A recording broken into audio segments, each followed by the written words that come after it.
Cô gái này ở trường ngang ngược bướng bỉnh, không những bắt nạt bạn bè còn không coi giáo viên ra gì. Chỉ vì bố của cô ta là đại ca xã hội đen, giáo viên không muốn chuốc họa vào thân nên chỉ đành nhắm một mắt mở một mắt. Hôm nào cô ta lại bắt nạt bạn ở trên sân thượng, cô ta đẩy bạn vào cột sắt, cô bạn bị đập đầu vào cột, máu chảy đầm đìa ngất ngay tại chỗ.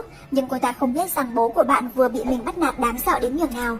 Tên của cô bạn đó là Jenna, bố của cô bé là Do Hyun, người có biệt danh là The Goblin. Sự tồn tại của Goblin trong giới băng đảng xã hội đen thuộc dạng cấm kỵ. Anh còn đáng sợ hơn cả trùm xã hội đen, chuyên giải quyết những chuyện không thể xử lý trong băng đảng.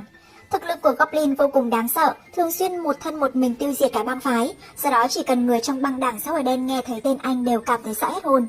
Thân phận của Goblin cũng rất bí ẩn, những tin đồn về anh trong giang hồ vô cùng nhiều, ngay cả cảnh sát cũng chỉ nghe tên chứ chưa bao giờ thấy anh.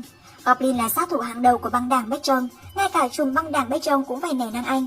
Jung Min, người ở cùng băng đảng với Goblin, vô cùng sủng ái anh, hy vọng mình cũng có thể trở thành người như anh.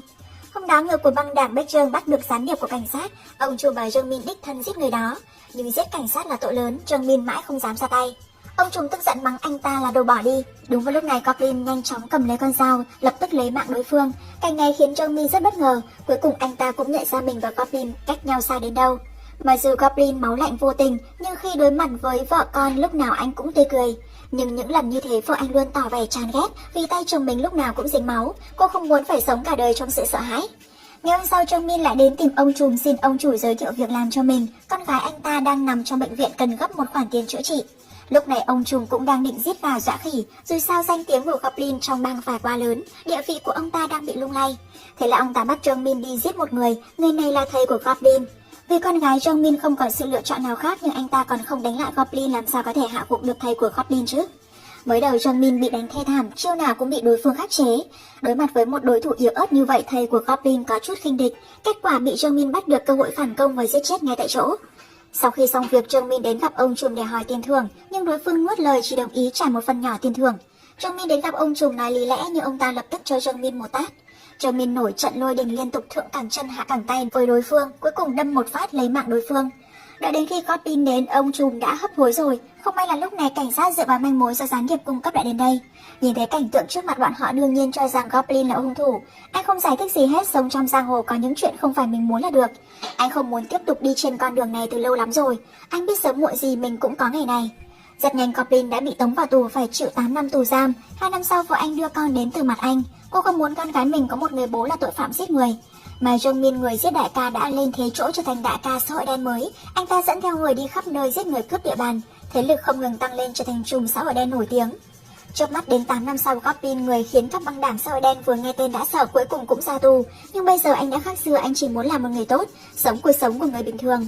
Chỉ có điều mỗi tối anh đều nhớ vợ và con, vì vậy anh đến gặp cảnh sát trước đó đã bắt anh là đội trưởng Choi, hy vọng ông có thể giúp mình. Nhưng ông Choi không tin người Goblin có thể thật sự cải tà quy chính, thế là ông lấy ra một bộ hồ sơ nhờ anh hỗ trợ cảnh sát đối phó với Jung Min, nhưng bị Goblin từ chối.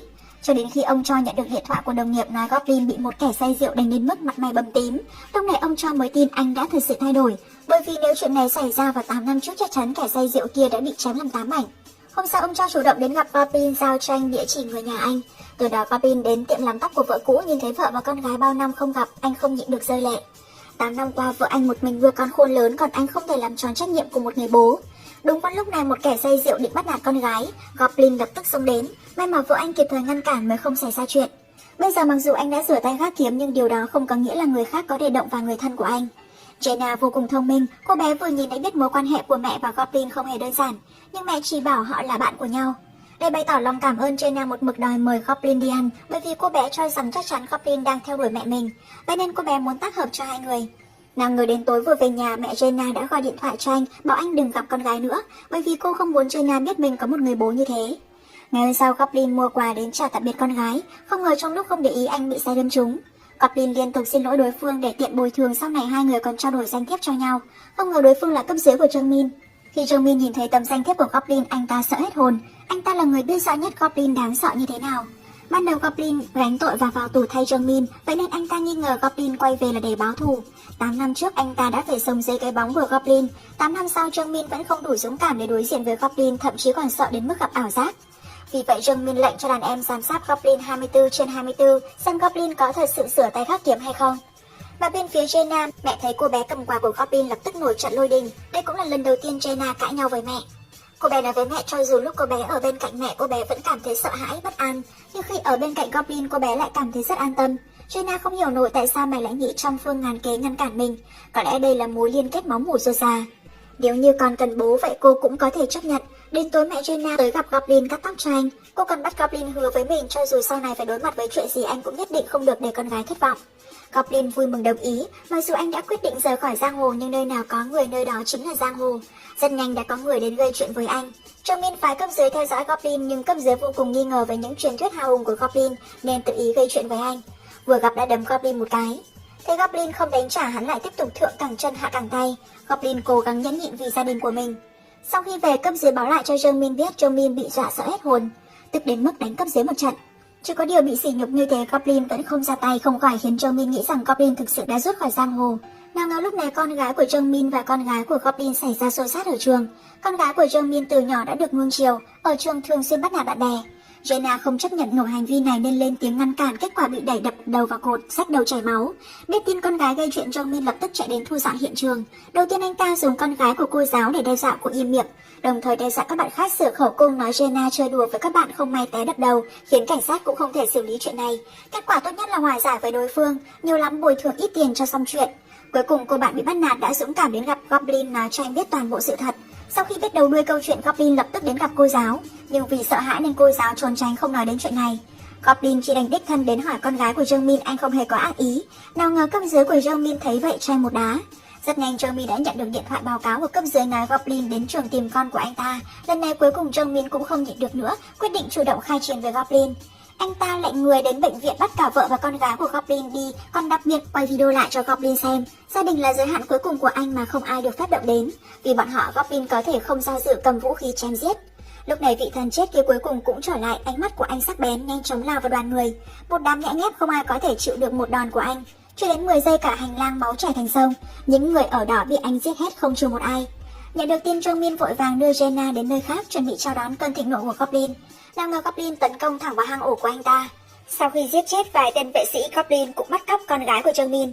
Sau đó anh gọi điện thoại cho Jongmin nói Jongmin nếu làm hại con gái anh thì con gái của Jongmin cũng đừng mong sống sót. Trước kia Goblin quyết định quay đầu là bờ nhưng hiện thực đã ép anh quay về là một yêu tinh, nếu không thay đổi được vậy chi bằng trút hết cơn giận của mình ra. Sau đó hai người đến nơi hẹn quyết một trận sông mái, nhưng Jongmin chỉ phái một đám đàn em đến, anh ta không dám đích thân đến đây. Nhưng đám nhãi nhép này không đủ cho Goblin giết.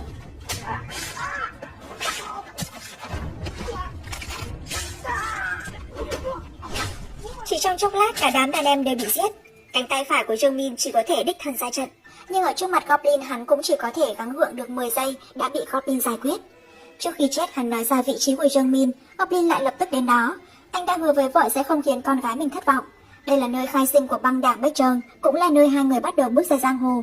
Năm đó bọn họ gọi anh xưng em, bây giờ lại cầm vũ khí chĩa vào nhau. Vừa gặp Jongmin đã hỏi con gái hắn ở đâu. Trong lúc hai người đang nói chuyện, đám côn đồ hồng hách trước kia lại đến gây chuyện. Lần này Goblin không chịu nhịn nữa, hai tên cấp dưới cầm vũ khí điên cuồng tấn công Goblin. Anh trầm trộn rút ra con dao, thầy mình để lại một chém giải quyết một tên, sau đó quay người lại tiễn tên còn lại về trời. Tên côn đồ ở bên cạnh thấy vậy sợ hết hồn, lúc này hắn mới tin vào truyền thuyết về Goblin, nhưng liên tục chém giết khiến Goblin kiệt sức. Nhân lúc cấp dưới đánh nhau với Goblin, tên côn đồ lấy hết can đảm xông đến đâm trúng Goblin, sau đó đá bay anh rồi lao đến đâm tiếp. Nhưng Goblin không phải dạng vừa, anh cầm dao đâm một phát tiễn tên côn đồ về trời trời. Lúc này Jongmin đang ở bên ngoài tìm con gái, thấy trên xe không có ai anh ta lại quay lại. Anh ta phát điên lên tấn công Goblin, hỏi Goblin rốt cuộc đã đưa con gái anh ta đi đâu. Hai người đều chiến đấu vì con nên đương nhiên Goblin không chịu thỏa hiệp trước. Hai bên tung ra đòn nào cũng chí mạng nhưng đều nương tay.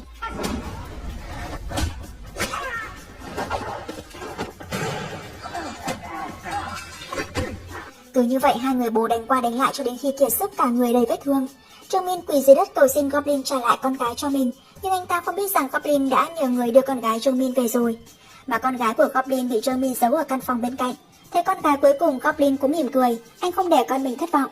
Rất nhanh vợ anh đưa cảnh sát đến đây và đưa con gái đến bệnh viện, nhưng Goblin ngã trong vũng máu không thể dậy nổi nữa.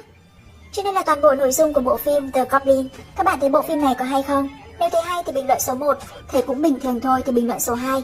Cảm ơn các bạn đã quan tâm theo dõi. Xin chào và hẹn gặp lại.